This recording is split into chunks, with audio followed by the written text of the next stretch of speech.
ढलान की ओर जा रहा था और सड़क पूरी बर्फ से लदी हुई थी।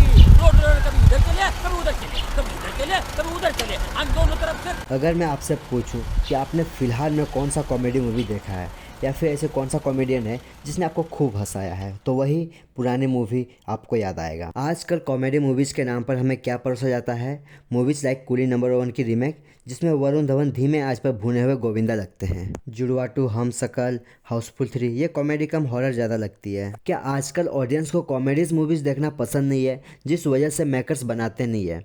असली वजह है बॉलीवुड से धीरे धीरे लेजेंडरी कॉमेडियन एक्टर गायब हो चुके हैं। एक्शन के बाद कॉमेडी से अपना करियर चमकाने वाले अक्षय कुमार भी यही कहते हैं। रोमांटिक भी की, उसके बाद नेगेटिव रोल्स भी किए, तो सारे रोल्स किए मैंने जिंदगी में। तो सबसे ज्यादा मुश्किल किस में है? कॉमेडी में लोगों को हंसाने में सबसे ज़्यादा मुश्किलात होती है। 2010 के बाद ऐसा क्या हुआ जो कॉमेडी फिल्म बनने ही बंद हो गए? ऐसे ही कॉमेडियन धीरे धीरे गायब हो गए। सिर्फ बॉलीवुड में ही नहीं बल्कि पूरे इंडिया सिनेमा में हुआ। क्या लोगों का एक्सपेक्टेशन बढ़ गया है? 2000 से 2010 तक क्या हुआ जो कॉमेडी जॉनर इतना फाड़ रही थी? अक्षय कुमार भी हेरा फेरी, भूल भुलैया जैसे मूवीज का सीक्वल बनाने से डरते हैं और सलमान खान को क्यों डाउनफॉल का सबसे बड़ा रीजन बताया जाता है। वीडियो को आप अभी तक देख रहे हैं तो थैंक यू, चैनल को सब्सक्राइब कर दें और वीडियो को भी लाइक कर दें। इंडिया में कॉमेडी जॉनर की फिल्म पहले ही शुरुआत हो चुकी थी, लेकिन अगर आप गूगल पे कीवर्ड सर्च करोगे बॉलीवुड फर्स्ट कॉमेडियन तो बदरुद्दीन जमालुद्दीन काजी आता है। इसके नाम से तो परिचित नहीं है, लेकिन इसके काम से जरूर परिचित होंगे। क्या दिल डूबा जाए, आजा प्यारे जिगर गया जी, अभी अभी यहीं था किधर गया जी। फनी आवाज, यूनिक कॉमेडी स्टाइल और बांग्ला बिल्ली जैसे मुझे देख पब्लिक फैन हो गई। सेकेंड जनरेशन ऑफ कॉमेडियन के रूप में आते हैं मोहम्मद किशोर कुमार, जिन्होंने बॉलीवुड में अपना जलवा बिखारा। ये क्या है? अंगूठा। टिकट निकालो नहीं तो पुलिस के हवाले करते हैं। केशव मुखर्जी, इनके जैसे ड्रिंकर बोले तो पिएकर अभी तक किसी ने एक्टिंग ही नहीं कर पाया है। आज तुम्हारे सेब का क्या भाव है? जो कल था। कल क्या था?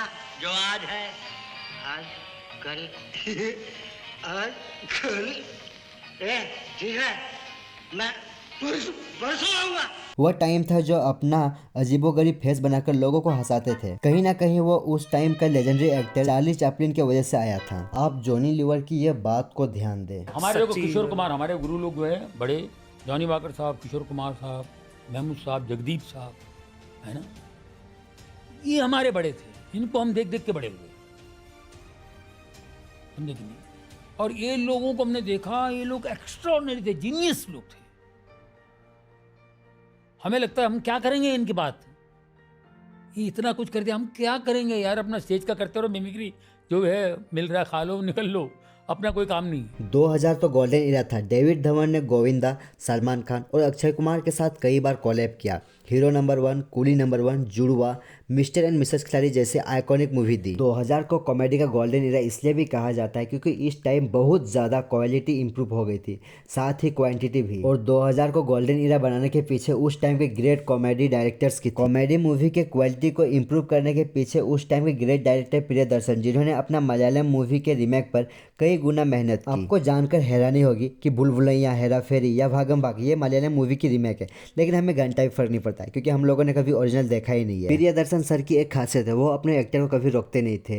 रियल टाइम बेसिस पर सीन्स को कई बार इम्प्रोवाइज कर दिया करते थे। होल फिल्म में राजपाल यादव के आप मामा बने होते हैं, यहाँ पे वो पैसे लेके आते हैं और वो पैसों का डिस्कशन है और आप बोलते हैं कि कहाँ उड़ाया इतना ढेर सारा पैसा? क्या ये सब लाइन लिखी रहती थी, आप लोग खुद इम्प्रोवाइज भी करते थे? डायरेक्टर साहब हमारे जो थे प्रियदर्शन साहब, उन्होंने उसी वक्त इम्प्रोवाइज करवाया। अगर ऐसा बोलो तो how do you feel, this is good, you can improvise this. छोटी छोटी चीजें वो निकाल के देते थे और फिर थोड़ा सा हमारा भी तड़का लग ही जाता था। तो 2000 से 2009 तक हर साल कई आइकॉनिक मूवी आई।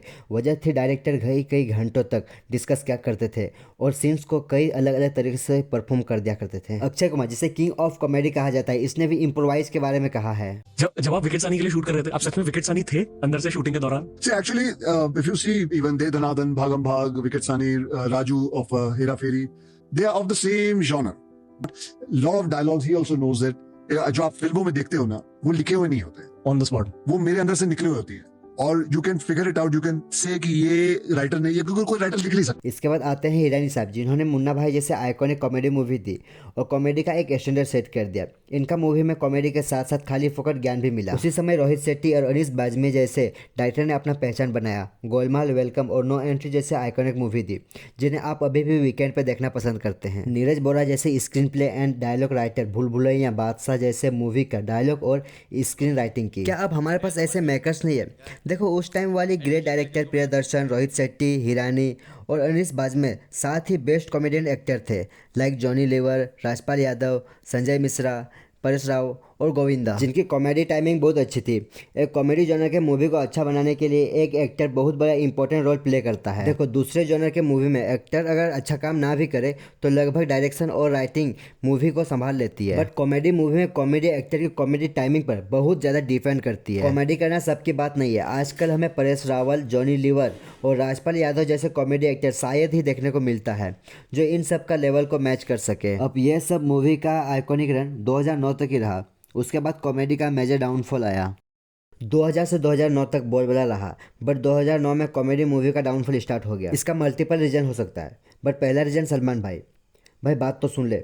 2009 में इसका मूवी आता है जो नया ट्रेंड सेट करता है मास मसाला मूवीज़ का, और हर एक्टर डायरेक्टर लग जाता है। यहाँ तक कि जो डायरेक्टर 2000 में कॉमेडी मूवी बनाता था वो अब मास मसाला मूवी बनाने लग गए हैं। जैसे कि रोहित शेट्टी 2000 में बस कॉमेडी मूवी बनाई, बट 2010 आते आते सिंघम रिटर्न और दिलवाले जैसे मास मसाला मूवी बनाई। अक्षय कुमार भी अपना गाड़ी को यूटर्न मारते हैं और राउडी राठौर जैसे एक्शन मूवी बनाने लग जाते हैं, बट अभी भी वही एक्टर डायरेक्टर होने के बाद भी पहले जैसे मूवी क्यों नहीं बनती है? बात सिंपल है, कॉमेडी डायरेक्टर ने कॉमेडी मूवी का लेवल उतना हाई किया कि वो अभी खुद उस लेवल को मैच नहीं कर पा रहे। मेजर एग्जाम्पल है अनीस बाजमी।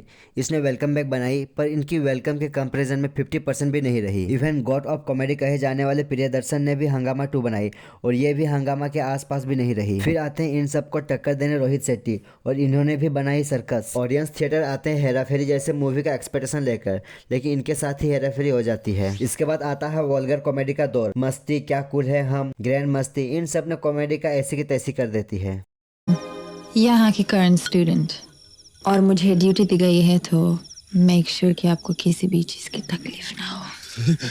इन सब में वल्गर और फालतू जोक सुनाकर लोगों को हंसाने की कोशिश की गई। इन सब देख ऑडियंस ने भी कॉमेडी मूवी देखना छोड़ दिया है। साथ ही यूट्यूब शॉर्ट्स और रील्स में कॉमेडी देखने को मिल जाता है, जिससे शायद लोगों की नीड पूरी हो जाती है, जिस वजह से अच्छा मूवी भी देखना पसंद नहीं करते। इसका मेजर एग्जांपल है डंकी। अगर यही मूवी आज से 7-8 साल पहले रिलीज होता तो शायद पब्लिक पेट पकड़ के हंसती, और हद से ज्यादा सोशल मीडिया कंज्यूम करने की वजह से पब्लिक को यह मूवी भी पसंद नहीं आई।